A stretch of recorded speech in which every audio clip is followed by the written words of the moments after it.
নমস্কার বন্ধুরা, সেন গার্ডেনের পক্ষ থেকে আমি আবার চলে এসেছি আপনাদের কাছে একটা নতুন গাছ নিয়ে। আজকে যে গাছটা দেখাবো সেই গাছটা হচ্ছে সুইট লেমন, মানে মিষ্টি লেবু। এটি হচ্ছে এটা অল্প পরিশ্রমে বেশি ফল দেয় এরকম একটা গাছ, যার খুব পরিশ্রম দরকার হয় না। সারা বছর খুব অল্প পরিশ্রম করলে কিন্তু এর প্রচুর ফল পাওয়া যায়। এই গাছটা মিষ্টি বলতে মানে যে কোনো কমলা যেমন টক হয়, ধরেন কমলা লেবুর খোসা যেমন খাওয়া যায় না, এর কিন্তু খোসাটাও খাওয়া যায়। এর খোসাটা কিন্তু খুব মিষ্টি হয়। এই গাছটা সারা বছর খুব অল্প পরিশ্রম করলে সারা বছরও কিন্তু ভরপুর ফল দিবে। এই গাছের পাতাটা হয় কিন্তু খুব চকচকে এবং ঝোপালো টাইপের, খুব ঘন পাতা হয়। আর এর ফলটা হয় কমলা লেবু যেমন গোল হয়, এটা একটু লম্বা টাইপের হয়। মানে আপনার দেখাচ্ছি, এই টাইপের, এরকম একটু লম্বা টাইপের হয় এই লেবুটা। এটাও এক জাতীয় লেবু, এরকম লম্বা টাইপের এই লেবুটা হয়। অন্যান্য কমলা লেবু মৌসুমী লেবু যেমন সব গোল হয়, এটা কিন্তু একটু লম্বা। এই গাছটাকে যদি আমি টবে করি, এর হাইট 2 থেকে 2.5 ফিটের মতো হয়।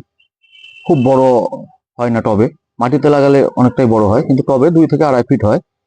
এর যখন ফল হবে, পাতার চেয়ে কিন্তু এর ফলের সংখ্যা বেশি হয়, এত ফল ধরে। আর এর হচ্ছে সারা বছর আপনি ফল পেতেই থাকবেন, কিছু না কিছু ফল সারা বছর ধরে থাকে। এই একটাই লেবু যার চোকাটা কিন্তু খুব মিষ্টি। এই যে লেবু, আমরা যেমন লেবুর ভিতরেরটা খাই, এই লেবুর এই যে চোকাটা, এই চোকাটা যদি আমরা খাই, এই যে চোকাটা দেখছেন, এই চোকাটা কিন্তু খাওয়া যাবে। এই যে এই লেবুর চোকাটা হচ্ছে একটু মিষ্টি টাইপের, কিন্তু ভিতরে যে আঁশটা আছে, মানে লেবুটা যে ভিতরে যেটা আছে, এটা একটু টক টাইপের হয়।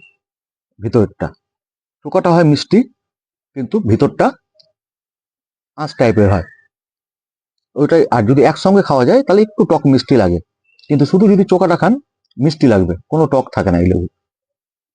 এটা হচ্ছে আপনার ছাদের জন্য একটা উপযুক্ত গাছ, কিন্তু ছাদে করার জন্য এটা একটা বনসাই প্রজাতির গাছ হয়। ছাদে করার জন্য খুব উপযুক্ত এটা।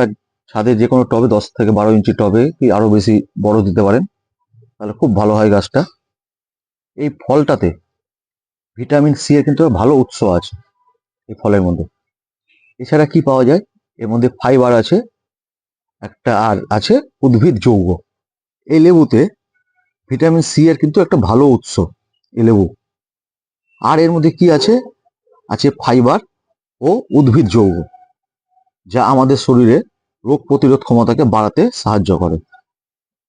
এছাড়া কি করে, হৃদরোগ, টাইপ 2 ডায়াবেটিস, হজম সমস্যা ও ক্যান্সারের মতো রোগের ঝুঁকিকেও কিন্তু কমাতে সাহায্য করে, এবং ত্বকের সৌন্দর্য বাড়াতে কিন্তু এ খুব সাহায্য করে এই লেবুটা যদি খাওয়া যায়। 2-3 বছরে যদি একটা এই গাছটা যদি কারো, এই গাছটা ধরেন আমার মোটামুটি বয়স হয়েছে 1.5 বছর, 2 থেকে 3 বছর যদি এই গাছটা কারো বাড়িতে থাকে, ঠিক মতো যত্ন করে, মোটামুটি ধরেন একটা গাছে 2 থেকে 250 ফল কিন্তু আপনি যে কোনো টাইমে পাবেন, এতটাই এর ফল ধরে। এই গাছের যদি আপনি চারা কিনে নিয়ে এসে লাগান, তাহলে আমাকে দেখতে হবে কিভাবে আমার মাটি তৈরি করতে হবে। এই মাটি তৈরি করার জন্য কি কি লাগবে আমি বলে দিচ্ছি, একটু ভালো করে শুনে নেন। 40% আমি বাগানের মাটি নিব, 40% বাগানের মাটি, 40% যে কোনো কম্পোস্ট সার, তার সঙ্গে নিব 10% কোকোপিট, 10% বালি। আর কি নিতে হবে সঙ্গে, 1 মুঠ সরিষার খোল, 1 মুঠ নিম খোল, 1 চামচ পটাশ, 1 চামচ সুপার ফসফেট। এই সব দিয়ে মাটিকে ভালো করে মাখিয়ে নিতে হবে। মাখিয়ে নিয়ে হালকা করে জল দিয়ে একটু ভিজিয়ে নেবেন, নিয়ে 10 থেকে 15 দিন কিন্তু একটা বস্তায় ভরে এর মধ্যে রেখে দিবেন। এরপর সেই মাটিটাকে বস্তা থেকে বের করে আপনি গাছ লাগান, তাহলে দেখবেন গাছটা কিন্তু সুন্দর হবে। এই মাটিতে জল দিবেন, যে কোনো লেবু গাছে আপনাদের বলছি, জলে একটা কিন্তু মেন সমস্যা আছে জলে। প্রথম হচ্ছে টবে যখন মাটি লাগাবেন, জল নিকাশের ব্যবস্থাটা কিন্তু আপনাকে ভালো রাখতে হবে। টবে যদি লেবু গাছে জল বেশি হয়ে যায়, বা জল যদি একদম মাটি শুকিয়ে যায়, দুটাতেই কিন্তু আপনার পাতা হলুদ হয়ে ঝরে পড়ে যাওয়ার একটা ভয় থাকে। এই জন্য লেবু গাছে আপনাকে দেখতে হবে বেশি জল যেন না হয়, আবার মাটি যেন একদম খটখটা শুকিয়ে না যায়। তাহলেই কিন্তু লেবু গাছের পাতা আস্তে আস্তে হলুদ হবে, হয়ে ঝরে পড়ে যাবে। জলের দিকটা দেখে নেবেন, যখনই মাটি একটু শুকাবে আঙুল দিয়ে একটু দেখে নেবেন যে ভিতরে ভিজা আছে নাকি। যদি 1 ইঞ্চি মাটি সরালে বুঝতে পারবেন, যদি ভিজা না থাকে তাহলে জল দিবেন। কিন্তু জল বেশি হলে কিন্তু একটা লেবু গাছের সমস্যা, এই একটা প্রবলেম হয়। আর এই লেবু গাছ রৌদ্র খুব পছন্দ করে, এই জন্য এমন জায়গায় রাখবেন যেখানে সারাদিন যেন রোদ পায়।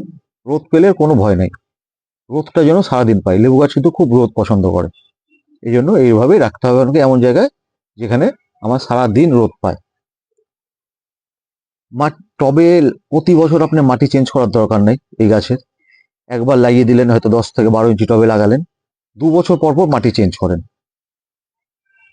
প্রতি বছর চেঞ্জ করতে হবে তার ব্যাপার নেই।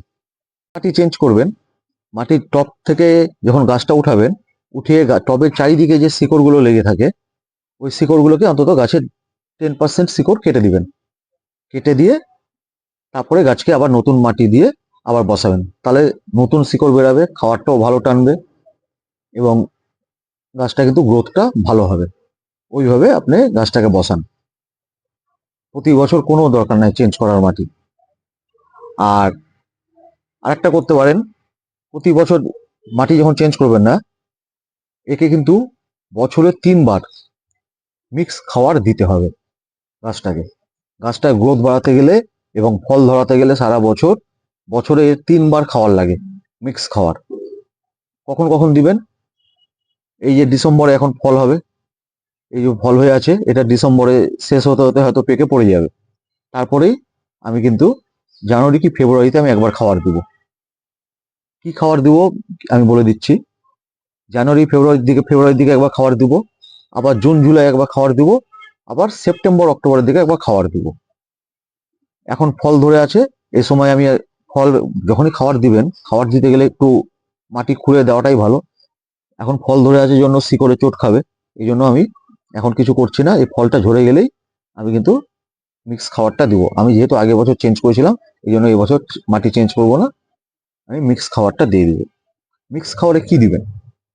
মিক্স খাবারে আপনি যে কোনো সার, 2 মুঠ ভার্মি কম্পোস্ট নেন আর সর্ষার খোলি নেন, ভার্মি কম্পোস্ট নেন আর আপনি গোবর সার নেন, যাই নেন, 2 মুঠ সার নিবেন, 1 মুঠ নিবেন সর্ষার খোল, আর ওর মধ্যে 2 চামচ দিবেন নিম খোল, আর দু চামচ দিবেন হাড়ের গুঁড়া, 1 চামচ দিবেন শিংকুচি, 1 চামচ দিবেন পটাশ, আর 1 চামচ দিবেন সিঙ্গেল সুপার ফসফেট, আর 1 চামচ দিবেন এপসাম সল্ট, যেটা ম্যাগনেসিয়াম সালফেট।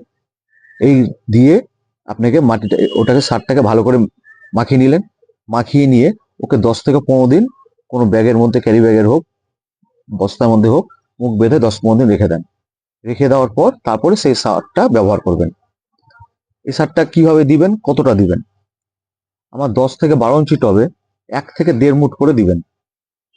দেওয়ার আগে টবের মাটি হালকা করে খুঁড়ে নেবেন, খুঁড়ে নিয়ে ওর মধ্যে 1 থেকে 1.5 মুঠ সার দিবেন, দিয়ে ভালো করে কিন্তু জল দিয়ে দিবেন টবে, তাহলেই হয়ে যাবে। বছরে যদি 3 বার করতে পারেন, আপনার গাছ কিন্তু ফুল ফলে সবসময় ভরে থাকবে। গাছটাকে যদি, যখন আমি ফলটা পড়ে যাবে গাছের, এবার গাছটাকে যদি আমি বড় করতে চাই, আরো বড় ঝাড় করতে চাই, তাহলে আমাকে কি করতে হবে? আমাকে নাইট্রোজেন যুক্ত খাবার দিতে হবে, তবে এর কিন্তু ডালপালা আরো বাড়বে। তাহলে কি, তার জন্য আমাকে কি দিতে হবে? মিক্স খাবারে তো থাকছেই নাইট্রোজেন, তার সঙ্গে আমাকে দিতে হবে 10 থেকে 15 দিন অন্তর অন্তর সর্ষার খোল। সর্ষার খোল এনে 3-4 দিন পচিয়ে তার পাতলা করে জলটা, মানে 1 মগ যদি সর্ষার খোলের জল নেন, তার সঙ্গে 7 থেকে 8 মগ নর্মাল জল মিশিয়ে সেই পাতলা জলটা ছেঁকে নিয়ে গাছে দেন। সর্ষার খোল কিংবা বাদাম খোলে আরো বেশি নাইট্রোজেন, সেটাও দিতে পারেন। দিলে কিন্তু গাছটা আরো ঝাড় হবে, গাছ যত বড় হবে এর কিন্তু ফল তত ধরবে। কিন্তু একটা জিনিস, নতুন গাছ নিয়ে এসে প্রথম বছর কিন্তু ফল নেবেন না। গাছ আসলো, প্রথম বছর নিয়ে এসে লাগালেন, ফুল চলে আসলো, ফল নিলেন, সেটা কিন্তু কোনো সময় করবেন না। ফল নিতে গেলে গাছ টোটাল এনার্জি তার ফলের দিকে দিবে, তখন কিন্তু গাছ তার ডালপালা ছাড়বে না।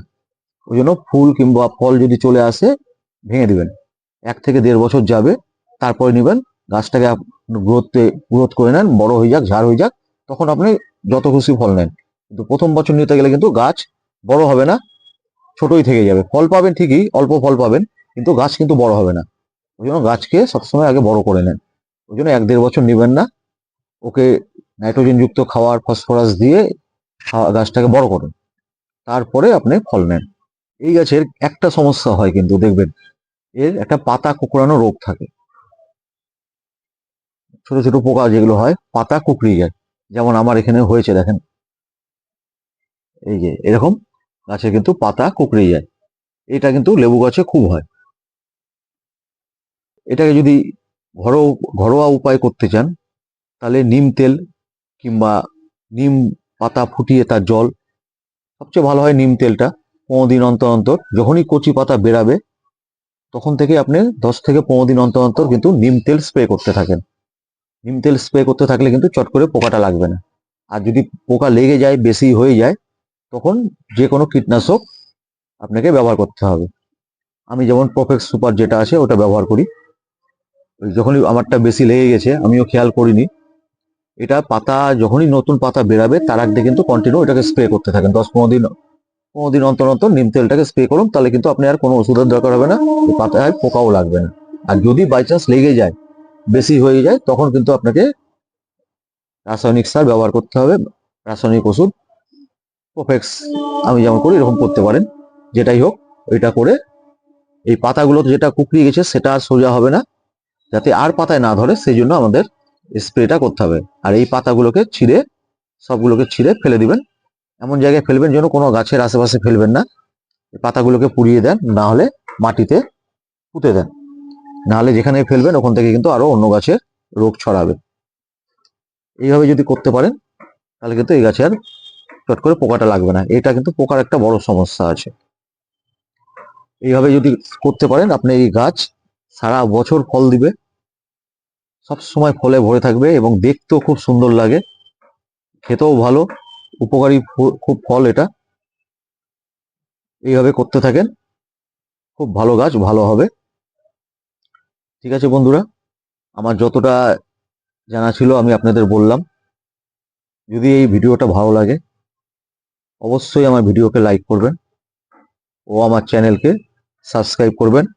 এবং নতুন যারা দেখছেন তাদের বলবো, এই ধরনের আরো ভিডিও আমার দেওয়া আছে, অনেক ভিডিও, আপনারা যদি দেখতে চান অবশ্যই আমার চ্যানেলকে সাবস্ক্রাইব করবেন।